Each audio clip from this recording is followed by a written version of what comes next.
ખેડાના ફાગવેલથી કંબોઈ ધામ કોંગ્રેસની જન આક્રોશ યાત્રા 2નો આજે પ્રારંભ। જન આક્રોશ યાત્રામાં હજારો કાર્યકરોની ઉપસ્થિતિમાં યાત્રાનો કરાયો પ્રારંભ। જનતાના પાયાના પ્રશ્નો, પ્રજાનો અવાજ બુલંદ કરવાને પરિવર્તનનો દ્રઢ સંકલ્પ લઈને નીકળી જન આક્રોશ યાત્રા। આ યાત્રાનું દ્વિતીય ચરણ મધ્ય ગુજરાતના પવિત્ર ધામ ફાગવેલ ખેડાથી કંબોઈ ધામ સુધી પ્રદેશ અધ્યક્ષ અમિત ચાવડા, સાંસદ જ્ઞાનીબેન ઠાકોર, જિગ્નેશ મેવાણી, પૂર્વ પ્રમુખ જગદીશ ઠાકોર, ખેડા અધ્યક્ષ મહેન્દ્રસિંહ રાણા સહિત કાર્યકરો ઉપસ્થિત રહ્યા। જિગ્નેશ મેવાણીએ જાહેર મંચ પરથી ભાજપ પર કર્યા આકરા પ્રહાર। પહેલા 8 ચોપડી પાસ સુરમા ભોપાલી। ગુજરાતના ગૃહમંત્રી હર્ષ સંઘવી, જિગ્નેશ મેવાણી।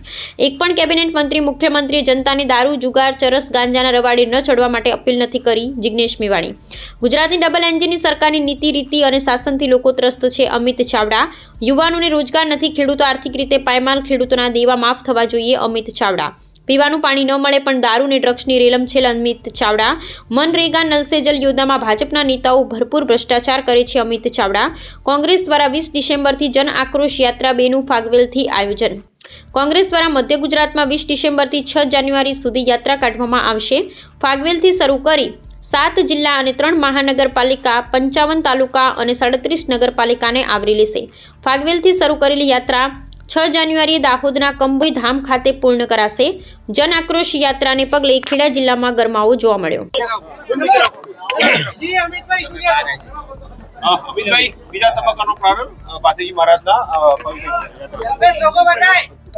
સમગ્ર ગુજરાતમાં તમામ વર્ગ વિસ્તારના લોકો ભારતીય જનતા પાર્ટીની આ ડબલ એન્જિન સરકારની નીતિ, રીતિ અને શાસનથી ત્રસ્ત છે, હેરાન પરેશાન છે।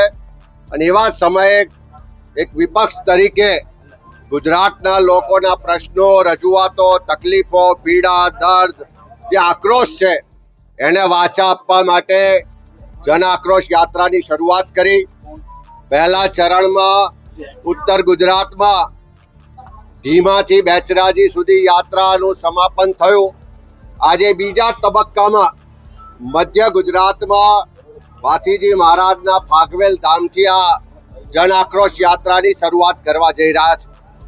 સમગ્ર મધ્ય ગુજરાતમાં જે લોકોની સમસ્યાઓ છે કે યુવાનોને રોજગાર નથી, ખેડૂતો આર્થિક રીતે પાયમાલ થયા છે, ખેડૂતોના સંપૂર્ણ દેવા માફ થાય એવી માંગ ઉઠી છે, પીવાનું પાણી ના મળે પણ દારૂ ને ડ્રગ્સની રેલમછેલ છે, યુવાધન બરબાદ થઈ રહ્યું છે। આ ફાગવેલના આજુબાજુના વિસ્તારમાં સિંચાઈની વ્યવસ્થા નથી, પીવાના પાણીના પ્રશ્નો છે। જે ગરીબો માટેની મનરેગા અને રોજગારની યોજનાઓ છે એમાં ભાજપના નેતાઓ, મળતિયાઓ કરોડો રૂપિયાનો ભ્રષ્ટાચાર કરી રહ્યા છે। નલ સે જલમાં સૌથી મોટું ભ્રષ્ટાચારનું કૌભાંડ ચાલી રહ્યું છે। આ મધ્ય ગુજરાતના જે પશુપાલકો છે એના દૂધના પૂરતા બજાર ભાવ નથી મળતા, એમનું શોષણ કરવામાં આવે છે, કામદારોનું શોષણ થઈ રહ્યું છે, મહિલાઓ પર અત્યાચાર વધ્યા છે, બળાત્કારના બનાવો વધ્યા છે, કાયદો વ્યવસ્થાની પરિસ્થિતિ કથળી ગઈ છે। એક પણ કચેરી એવી નથી કે જ્યાં પૈસા આપ્યા વગર લોકોનું કામ થતું હોય।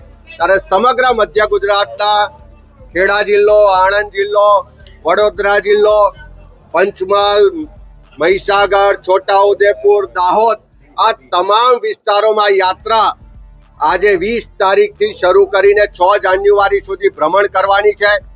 તમામ વિસ્તારના લોકોને મળીશું, એમની સાથે સંવાદ કરીશું, જે પાયાની હકીકતો છે, જે વિકાસની પોલ છે, એ તમામ માહિતી મેળવી અને આ મધ્ય ગુજરાતના લોકોના અવાજને બુલંદ કરીશું।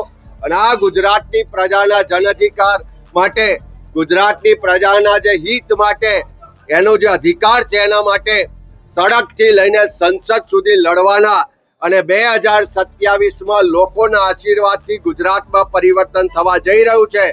એ પરિવર્તનનો શંખનાદ આજે મધ્ય ગુજરાતમાં ફાગવેલ પાથેજી મહારાજના ચરણોમાં શીશ ઝુકાવી, પ્રાર્થના કરી, સર્વના કલ્યાણ માટે કામના કરી અને અમે આ જન આક્રોશ યાત્રાનો બીજા ચરણની આજે શરૂઆત કરી છે। આવતીકાલે 21 તારીખ થશે। ગયા મહિનાની 21 તારીખે ધીમા થરાદથી અમે લોકો જ્યારે જન આક્રોશ રેલી લઈને નીકળ્યા અને પોલીસ અધિક્ષકની કચેરીનો ઘેરાવ કર્યો, આજે બરાબર એ વાતને 1 મહિનો થયો। એક મિત્રો યાદ રાખે અને ગુજરાતના ખૂણે ખૂણે આ વાતને પહોંચાડે. આજે બરાબર 1 મહિનો થયો. આ 1 મહિના દરમિયાન ભારતીય જનતા પાર્ટીના એક પણ કેબિનેટ મંત્રીએ, પેલા ચોપડી પાસ સુરમા ભોપાલી ગૃહમંત્રીએ અને ગુજરાતના ભૂપેન્દ્રભાઈ પટેલ મુખ્યમંત્રીએ એક માણસે ગુજરાતની જનતાને એવી અપીલ નથી કરી કે મહેરબાની કરીને દારૂ, જુગાર, પ્રોસ્ટિટ્યુશન, ચરસ, ગાંજો અને ડ્રગ્સના ચારે ચડતા નહીં. એક અપીલ નથી કરી.